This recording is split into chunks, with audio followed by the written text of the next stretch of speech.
Assalamualaikum warahmatullahi wabarakatuh. Kita kali ini akan belajar mengenai eluid. Baik, eluid itu apa? Eluid itu merupakan hasil dari elusi, yaitu proses pemisahan antibodi yang menempel pada sel darah merah. Jadi kita akan mengambil antibodi yang dia coated di sel darah merah. Sehingga untuk mengetahui apakah benar-benar ada antibodi yang menempel pada sel darah merah, harus didahului dengan pemeriksaan DCT. Kita ingat kembali, fungsi pemeriksaan DCT adalah untuk mengetahui irregular antibody yang coated pada sel darah merah. Nah, eluid ini biasanya ditujukan untuk diagnosis IHA dan HDN di mana terjadi sel darah merah yang diselubungi oleh antibodi. Kalau dari pasien IHA, dia diselubungi oleh antibodi dari jadi termasuk antibodi autoantibodi, sedangkan pada HDN ini dimungkinkan ada antibodi dari si ibu yang menempel pada sel darah merah bayi. Kemudian yang kedua, dilakukan eluid ini biasanya untuk phenotyping sel darah merah dengan positif DAT. Jadi jika ada sel darah merah yang hasil DCT-nya positif, nah kita ingin tahu sebenarnya antibodi apa yang coated di sel darah merah tersebut. Jika kita tahu antibodinya, maka kita tahu antigen yang ada di sel darah merah. Kemudian ini mengenai alur pemeriksaan eluid,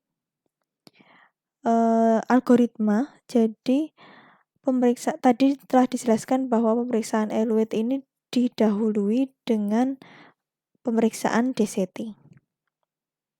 Pemeriksaan DCT yang kita lakukan biasanya menggunakan reagensia AHG polispesifik, yaitu di dalamnya ada anti-IgG dan anti-C3. Jika hasilnya positif, maka kita lakukan pemeriksaan DCT lagi dengan antigen yang spesifik, yaitu anti-IgG dan anti-C3. Nah, cara pemeriksaannya sama dengan pemeriksaan DCT dengan reagen polispesifik. Hanya untuk pemeriksaan DCT ini kita menggunakan dua reagen yang sudah spesifik, yaitu anti-IgG dan anti-C3. Nah, jika hasil pemeriksaan DCT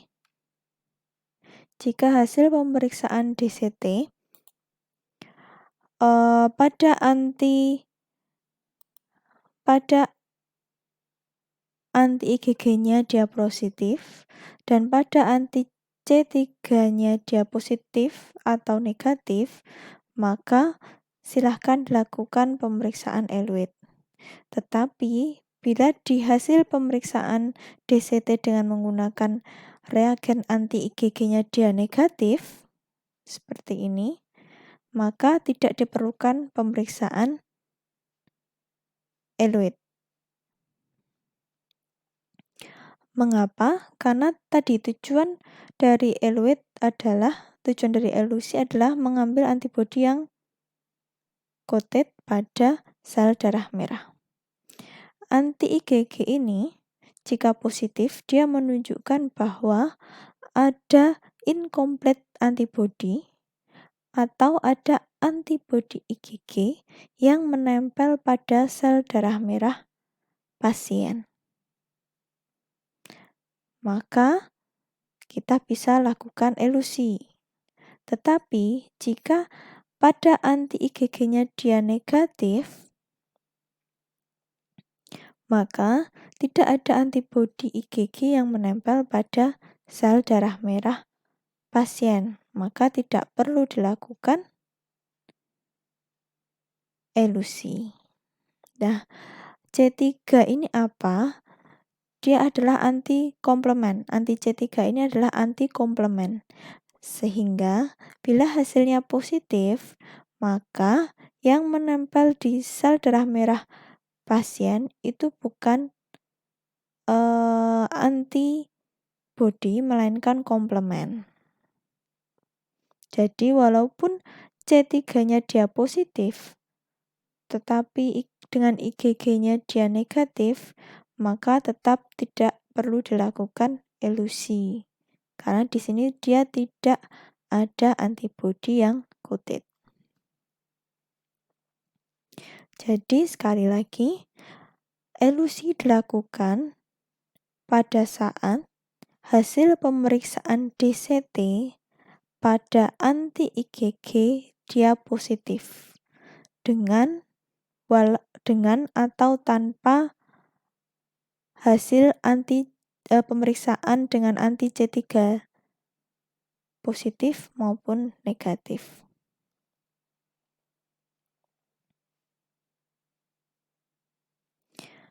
Kemudian, ini prinsip dari elusi. Jadi pada sampel darahnya, di sel darah merahnya dia sudah coated dengan antibodi yang incomplete atau IgG. Kemudian kita tambahkan reagen atau kita tambahkan bahan atau kita tambahkan perlakuan sehingga sel darah merah dan antibodi dia lepas. Nah, antibodi yang lepas ini kemudian kita cek, screening dan identifikasi menggunakan sel panel kecil dan sel panel besar. Kemudian baru kita bisa mengetahui antibodi apa yang sebenarnya menempel pada sel darah merah pasien. Nah, untuk elusi ini ada banyak teknik dan kebanyakan dia bertujuan untuk mendenaturasi atau menghancurkan sel darah merah. Sehingga ketika sel darah merah hancur, maka antibodinya akan lepas.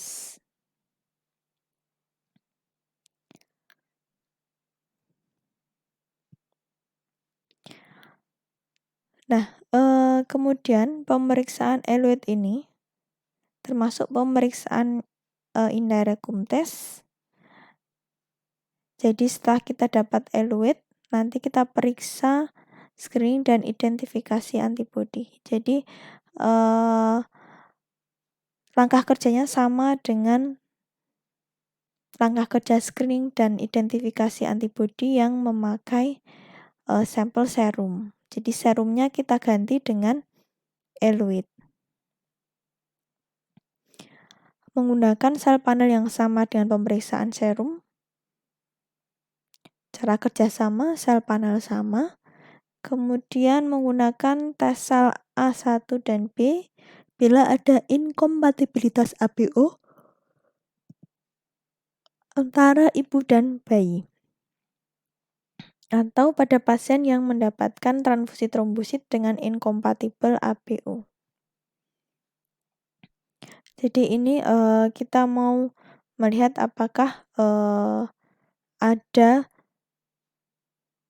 antibodi selain antibodi irregular. Jadi apakah ada antibodi pada golongan darah ABO yang terlibat di reaksi tersebut. Tidak dilakukan jika komplement saja yang menempel. Nah, seperti yang tadi saya katakan, jika hanya komplement saja yang menempel atau jika hanya pemeriksaan DCT pada anti C3 saja yang positif, maka tidak perlu dilakukan elusi. Cairan pencuci terakhir dilakukan pemeriksaan dan hasilnya harus negatif. Ini sebagai kontrol. Bila hasilnya positif, maka ini rentan terjadi positif palsu, sehingga perlu dicuci ulang.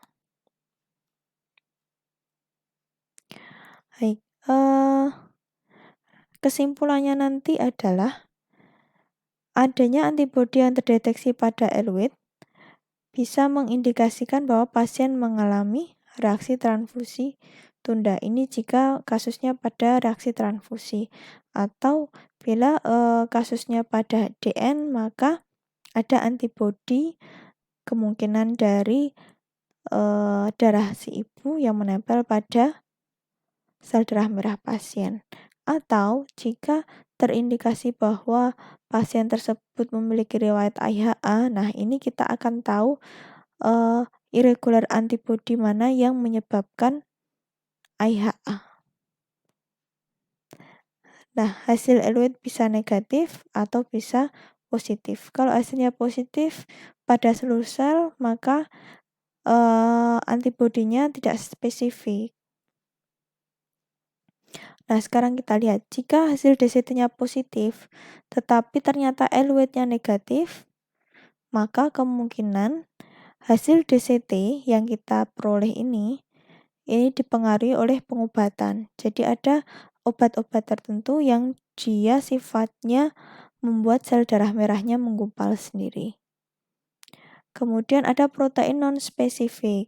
Jadi ada protein lain selain imunoglobulin yang dia menempel pada sel darah merah pasien, dan di situ ketika kita periksa ternyata dia positif. Nah, ini bisa terjadi ketika kita mungkin kurang bersih dalam pencucian sel darah merah, atau ada tabung yang terkontaminasi, alat-alat yang terkontaminasi, sehingga ada protein-protein yang non-spesifik yang dia mempengaruhi hasil pemeriksaan.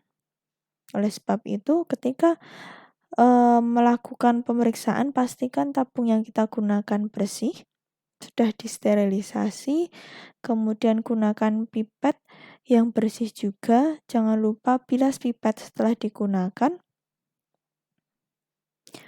Kemudian hati-hati dalam pemeriksaan, pemipetan, dan pencucian. Usahakan pencucian terakhir bersih dari supernatan. Jadi ketika kalian mencuci sel darah merah, silahkan ambil sel darah merah melebihi sedikit dari kebutuhan kita. Misalnya kita butuh kira-kira 3 mili. Oke, kita lebihkan 3,5 mili.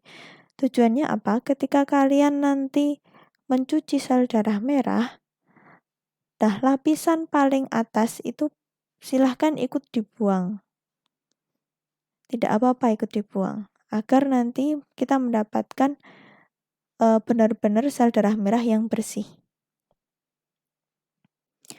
Nah, laswas, jadi tadi disampaikan bahwa pencucian terakhir dari elusi atau pembuatan eluid ini kita tampung, tidak kita buang. Jadi kita cuci pada pencucian ketiga ini. Nah, itu supernatanya kita tampung, kemudian kita lakukan screening pada hasil pencucian terakhir tadi. Nah, tadi pada pencucian terakhir kita periksa dengan 3 sel panel screening atau 2 sel, biasanya 3 sampai atau 2 ya, 2 atau 3 sel panel screening. Nah, caranya hampir sama, tambahkan 2 tetes pencucian terakhir pada tiap tabung, kemudian tambahkan sel panel, kemudian tambahkan pH 22%, inkubasi pada suhu 30 derajat Celcius selama 15 menit, kemudian cuci 3 kali, tambahkan AHG. Jika hasilnya negatif, maka silahkan lanjutkan dengan pemeriksaan screening dan identifikasi pada eluid yang telah kita buat. Tapi jika hasilnya positif, maka kita harus cuci ulang lagi eluid yang kita dapatkan, atau kita cuci lagi sel darah merahnya. Sebentar.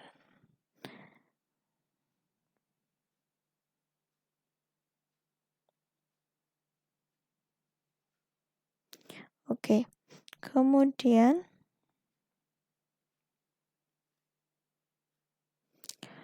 sebentar. Jadi last wash ini kita ketika mau membuat eluid, kita cuci sel darah merah sebanyak 6 kali. Pada pencucian ke-6 itu supernatannya kita tampung. Nah, supernatan yang kita tampung itu kemudian kita cek dengan sel panel screening. Ya. Jadi saya ulangi lagi, yang dimaksud last wash adalah pada pembuatan eluid, sel darah merah yang kita gunakan itu dicuci 6 kali sebelum dibuat eluid. Nah, pada pencucian ke-6 atau pencucian terakhir, supernatan kita tampung. Jadi tidak kita buang, kita tampung. Setelah itu, supernatan yang kita tampung itu kita cek dengan sel panel screening. Caranya seperti ini. Kemudian, jika hasilnya positif, maka kemungkinan masih ada sisa-sisa protein yang di sel darah merah. Nah, itu harus kita bersihkan dahulu. Atau mungkin ada antibodi di dalam serum yang pada saat pencucian itu tidak bersih. Sehingga nanti bisa mengganggu pemeriksaan, apalagi kalau di situ antibodinya berbeda dengan antibodi yang coated di sel darah merah. Nah, itu bisa terjadi nanti hasil identifikasinya menjadi multiple antibody atau antibodinya menjadi tidak spesifik, lebih dari satu. Nah, oleh sebab itu kita harus memastikan bahwa pencucian terakhir ini bersih. Tidak ada antibodi yang tersisa di situ. Oke, saya lanjutkan. Jadi, untuk teknik elusi ini ada banyak sekali. Rata-rata menggunakan pemanasan suhu yang agak tinggi, 56 derajat Celcius. Ada yang dengan membekukan. Kemudian ada yang dengan mencuci sel darah merah dengan penambahan perlakuan. Misalnya di sini menggunakan ultrasonik, ada juga dengan penambahan lysis buffer. Glisin di sini contohnya, kemudian pendinginan, ada juga yang menambahkan dengan ether, silen, atau kloroform. Kemudian ada juga yang menggunakan chloroquine disfosfat. Nah, yang sering digunakan adalah biasanya metode yang menggunakan ether. Dan juga pemanasan, yang ini juga.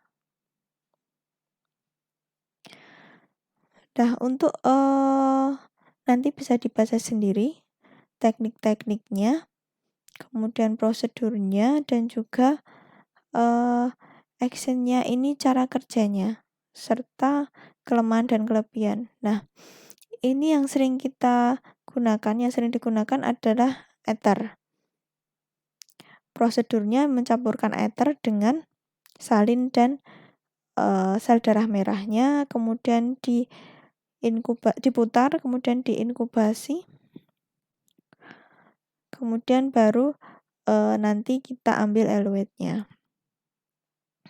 Nah, cara kerjanya, ether ini dia akan mendenaturasi membran struktural dari red blood cell, dari sel darah merah. Jadi dia merusak komposisi dari lipid bilayer. kita ingat kembali, lipid bilayer ini merupakan susunan dari membran sel darah merah. Nah, itu dirusak atau didenaturasi sehingga nanti antibodinya akan lepas. Kelemahannya, ether ini merupakan bahan yang mudah terbakar dan mudah meledak sehingga harus disimpan pada tempat yang aman. Dan sekarang juga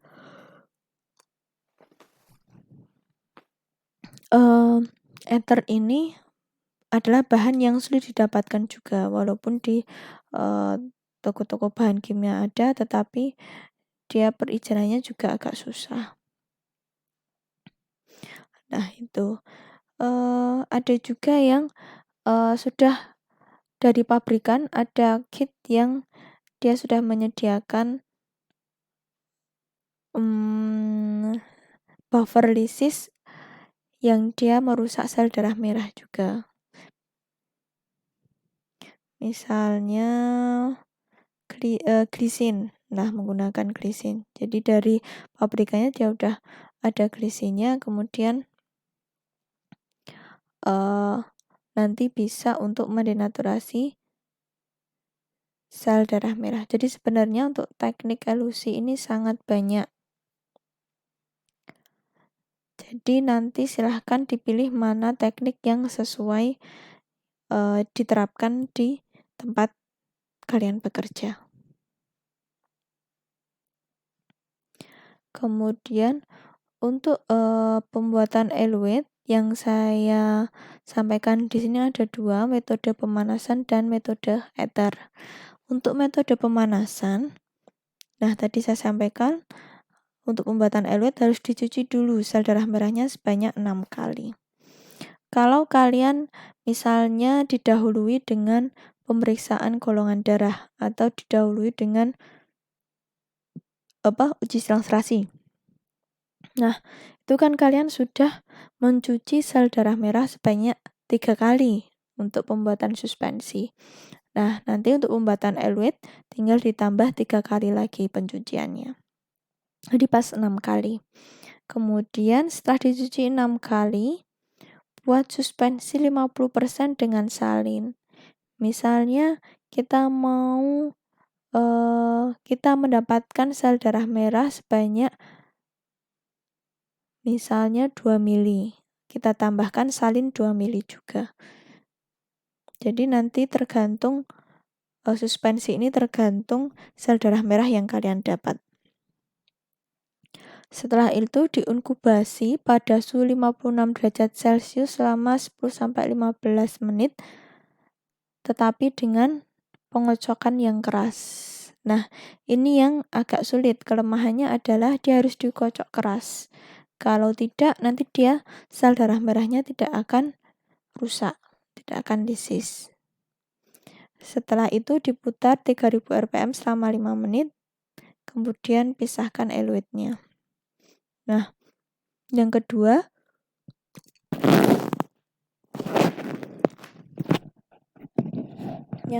adalah dengan metode ether.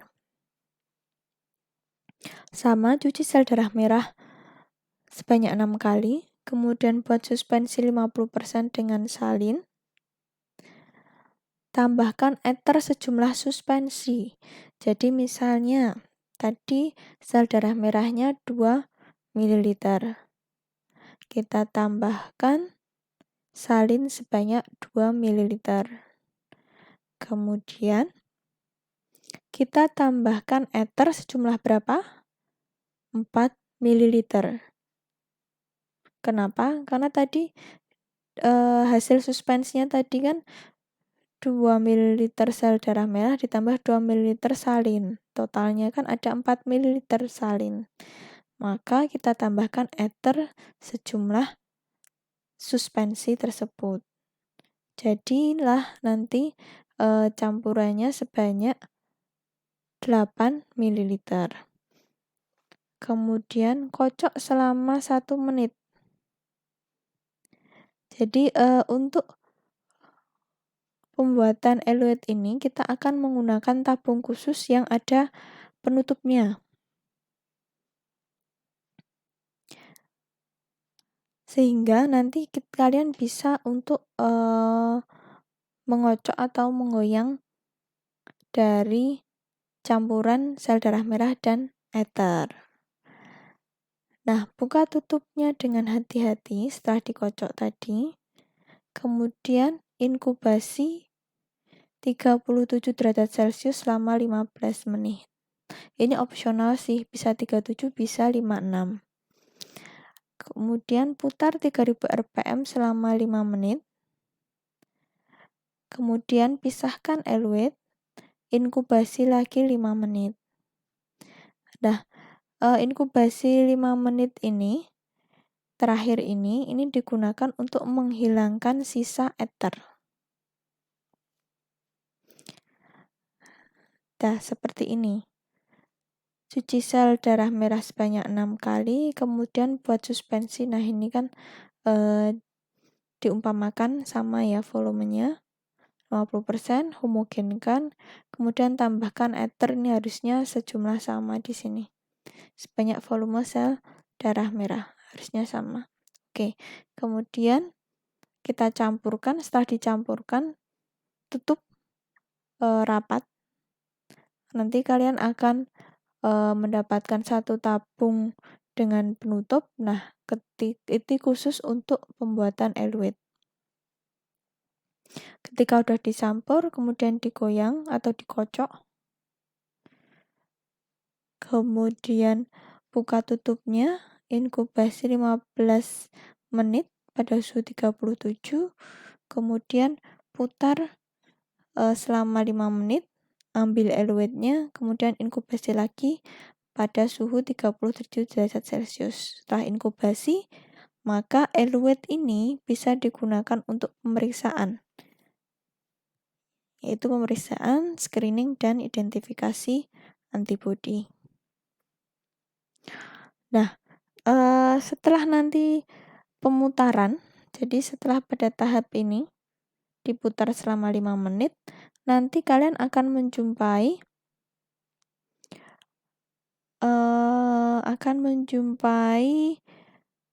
lapisan-lapisan. Nah, lapisan ini tabung ya, tabung ulirnya. Nah, lapisan paling atas ini adalah sisa ether. Kemudian di bawahnya ini ada kulit dari sel darah merahnya. Kemudian di bawahnya ini baru ada eluet. Dan yang paling bawah ini merupakan pellet atau endapan yang di situ biasanya isinya adalah sel-sel darah, sisa-sisa sel-sel darah merah yang tidak ikut lisis. Nah, yang kita ambil yang mana? Yang tengah sini. Cara ambilnya, yang pertama buang dulu cairan ethernya. Sisa cairan ether ini dibuang. Kemudian dengan sangat hati-hati silahkan tembus kulit SDM-nya, lapisan kulit SDM-nya ini menggunakan pipet tetes. Usahakan kulitnya ini jangan sampai jatuh ke bawah, karena kalau jatuh ke bawah maka eluetnya akan tercampur dengan kulit sel darah merah. Nah, ini bisa mengakibatkan positif palsu, maka hati-hati. Jadi tembus kulitnya sampai usahakan di tengah-tengah cairan eluet ini. Kemudian ambil eluetnya sebanyak mungkin, sebisa mungkin, pindah ke tabung yang bersih, yang baru. Nah, ini kemungkinan tidak bisa dilakukan dengan sekali pipet. Maka ketika kalian mengambil pipetnya ini harus hati-hati, jangan sampai jatuh. Nah, kemudian memasukkan pipetnya lagi. Tadi kan bekas tusukan yang pertama atau bekas pemipetan pertama nanti akan meninggalkan lubang di situ, di kulitnya ini. maka silahkan masukkan pipetnya di lubang yang sama agar kulitnya tidak jatuh. Kalau misalnya di lubang yang lain kalian menembus kulit lagi di tempat yang berbeda, maka kemungkinan besar kulitnya akan banyak yang jatuh ke bawah. Sehingga masukkan ke tempat tusukan yang pertama tadi. Oke, ambil pelan-pelan eluidnya, kemudian pindah ke tabung yang baru. Kemudian setelah dipindah ke tabung yang baru, eluidnya ini diinkubasi dulu selama 5 menit untuk menghilangkan sisa ether. Kemudian bisa digunakan untuk screening dan identifikasi antibodi. Caranya sama dengan screening dan identifikasi antibodi pada sampel serum.